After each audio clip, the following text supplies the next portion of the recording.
नमस्कार दोस्तों, स्वागत है आपका मेरे चैनल पे। पिछले वीडियो में आपने देखा था वैदिक कालीन समाज। इस वीडियो में हम देखेंगे वैदिक कालीन धर्म, जिसमें पहले देखेंगे ऋग वैदिक कालीन धर्म और उसके बाद देखेंगे उत्तर वैदिक कालीन धर्म। तो ऋग वैदिक कालीन धर्म जैसे आप पता है 1500 BC से स्टार्ट हुआ था और 1000 BC तक चला था ऋग वैदिक काल। तो इसमें एकेश्वरवाद पर विश्वास किया जाता था। एकेश्वरवाद क्या है कि एक ब्रह्म है, एक ब्रह्म की सत्ता है, उस पर बात विश्वास होता है। हालांकि इसमें बहुदेववाद का प्रचलन हो गया था कालांतर में, बाद में, लेकिन जो सत्ता थी मतलब सार्वभौमिक जो ईश्वर था वो एक ही माना गया था, अर्थात एकेश्वरवाद का विश्वास था ऋग वैदिक काल में। इसके अलावा कुछ देवता थे जिनका उल्लेख ऋग वैदिक काल में ऋग्वेद में सूक्तों में हुआ है। और कितनी बार इसका उल्लेख हुआ, जैसे इंद्र का उल्लेख हुआ है 250 बार, अर्थात 250 सूक्त लिखे गए हैं। इनको इनके अन्य नाम भी है, जैसे दस्युहन, पुरंदर और वृत्तहन। दस्यु माने पता होगा आपको, शत्रु होता है, दस्यु को मारने वाला, शत्रुओं को संहार करने वाला। पुरंदर माने किला होता है, किलों को ढहाने वाला। और वृत्तहन नामक राक्षस का वध करने वाला। वृत्तहन इसलिए इसका नाम पड़ा। अग्नि का उल्लेख जो है वो 200 बार किया गया है। वरुण जो प्रकृति के नियामक देवता थे, इनका उल्लेख जो है 30 बार हुआ है। इनको ऋतस्य गोपा भी कहा गया है।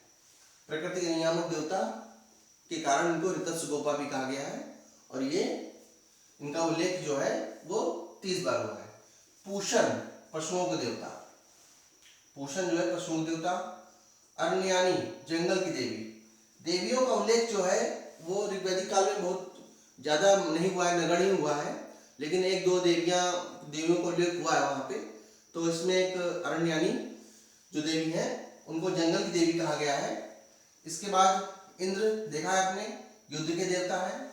और ये जो इनका सबसे ज्यादा उल्लेख हुआ है, ये मैक्सिमम बार उल्लेख है इनका, युद्ध के देवता। उषा सुबह की देवी, उषा जो है सुबह काल की देवी है, उनका उल्लेख जो है ऋग वैदिक काल में हुआ है। अब ऋग वैदिक काल में इतना ही है। इसके बाद हम बढ़ते हैं उत्तर वैदिक काल में। उत्तर वैदिक कालीन धर्म में इंद्र और अग्नि जिनका सबसे ज्यादा उल्लेख हुआ था, उनका पहले जैसा महत्व नहीं रहा, क्योंकि इंद्र और अग्नि जो है सबसे ज्यादा पूजे जाने वाले देवता थे, सबसे ज्यादा उनका महत्व था और सबसे ज्यादा बार उल्लेख किया गया था। उनका उतना महत्व नहीं रह गया, उनका महत्व घट गया। उनका महत्व बाद के देवता ने ले लिया, जैसे प्रजापति जिनको ब्रह्मा कहा जाता है, और विष्णु और शिव रुद्र। तो अभी बताएंगे इसके बारे में भी।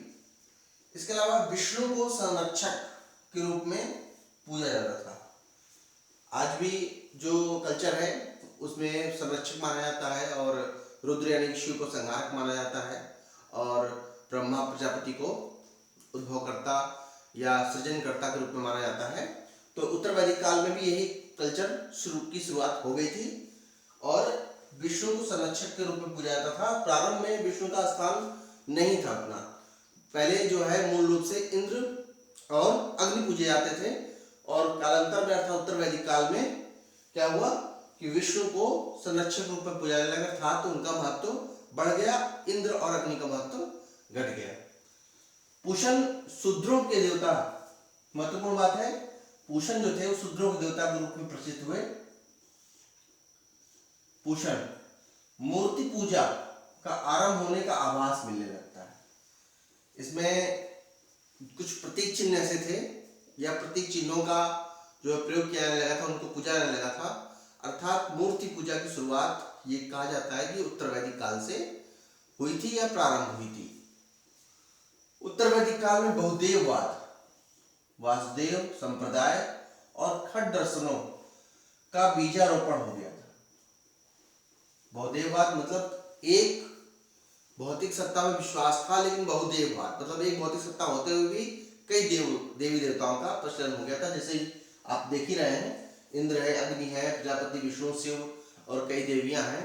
तो मूल सत्ता एक है, लेकिन उनको कई रूपों में उनको पूजा जाने लगा था।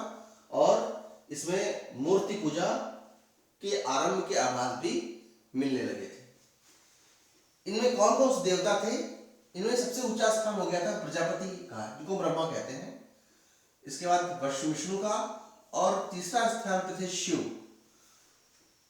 रुद्र जो नाम था वो ऋग्वैदिक काल में है, रुद्र नाम लिया था ऋग्वैदिक काल में, और इनका नाम कालांतर उत्तर वैदिक काल में होकर के शिव हो गया था, और इनको जो है संहारक देवता के रूप में पूजा जाने लगा, जबकि विष्णु को संरक्षक देवता के रूप में पूजा जाता था। और इनका स्थान अब इंद्र और अग्नि से ऊंचा हो गया था, महत्वपूर्ण हो गया था। इसके बाद देखते हैं खट दर्शन। जो खट दर्शनों की बात भी यहाँ पे की गई है, खट दर्शन बात करते हैं। ये दर्शन लिखे हैं, यहाँ पे प्रवर्तक लिखे हैं। यहाँ पे देखिए सांख्य, सांख्य में सांख्य के हैं कपिल, योग के पतंजलि, न्याय गौतम जो न्याय सूत्र दिया है, योग को पतंजलि योग सूत्र दिया है। वैशेषिक के हैं कणाद या उलूक, पूर्व मीमांसा के जैमिनी, उत्तर मीमांसा के बादरायण। ये इनके प्रवर्तक हैं। क्रम से याद कर लीजिएगा, काफी ज्यादा मात्रा में पूछा जाता है इसको।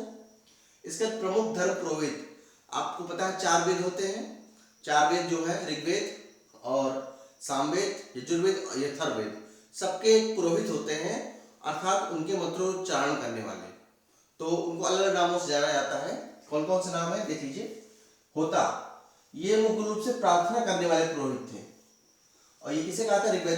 ऋग्वेद जो थे उनके मंत्रोच्चारण करके, प्रार्थना करके, या हवन कुंड में जो आहुति दी जाती है उस समय मंत्रोच्चारण करके देवताओं को जो आह्वान किया जाता है, वो करने वाले पुरोहितों को होता कहा जाता है। इसके बाद उद्गाता, सामवेद का गायन करने वाले, सामवेद का गायन करने वाले को कहा जाता है उद्गाता। इसके बाद यजुर्वेद में जो पुरोहित होता है, जो मंत्रोच्चारण करता है, वो कहलाता है अध्वर्यु। और लास्ट है ब्रह्मा। ये सभी यज्ञों का विधि पूर्वक संपन्न कराने वाला पुरोहित होता है। सभी यज्ञों को विधि पूर्वक संपन्न कराने वाले पुरोहित को क्या कहा जाता है? ब्रह्मा कहा जाता है। तो ये 4 प्रकार के पुरोहित होते थे, प्रमुख धर्म पुरोहित होते थे। वैसे अन्य भी होते थे, ये मुख्य रूप से होते थे। इसके अलावा ये पहले बता दिया आपको कि इस काल में कुछ प्रतीकों और प्रतीक चिन्हों की पूजा प्रारंभ हो गई थी, अर्थात मूर्ति पूजा के भी साक्ष्य मिलने लगे थे। तो ये उत्तर वैदिक काल में हुआ था और ये ऋग्वैदिक काल में। तो ये छोटा सा वीडियो आपका ऋग्वैदिक कालीन और उत्तर वैदिक कालीन धर्म अर्थात वैदिक कालीन धर्म का था। एक और वीडियो बचा है जिसमें हम पढ़ेंगे वैदिक कालीन अर्थव्यवस्था। तो अर्थव्यवस्था उनकी कैसी थी। तो मिलते हैं नेक्स्ट वीडियो में, और आप जो है प्लेलिस्ट हम डाल देंगे, आपके सारे वीडियो एक साथ क्रम से देख सकते हैं। पूरा वीडियो देखने के लिए धन्यवाद। नमस्कार।